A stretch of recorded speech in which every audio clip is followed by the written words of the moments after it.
Well, as a business coach, I often hear my clients tell me that I'm too busy as a justification for not having done some of the work on developing the future of their business. So I'm on a one-man mission to remove this term from business speak.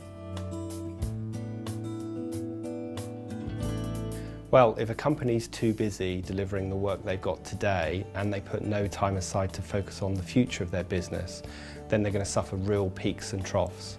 During a peak time, everyone will be scrabbling around delivering the work today, yet when those projects come to an end or the client stops working with them, they're suddenly going to be looking at an empty order book.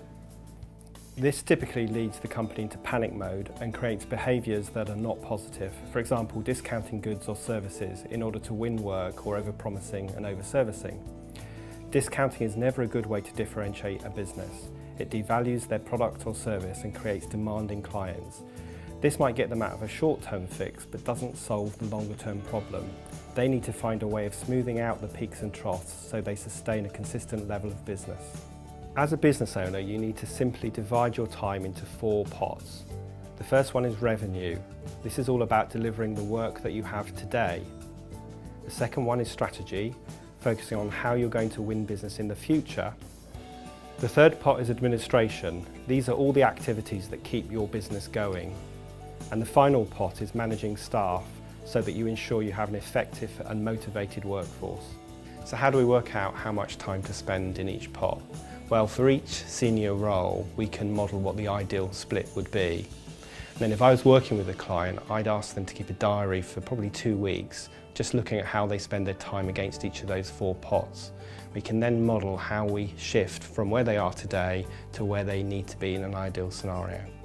So clients tell me that it sounds simple enough, but worry that it will be hard to actually change. I tell them it has to start with the desire to make the shift. Explore how you delegate and who you can delegate to.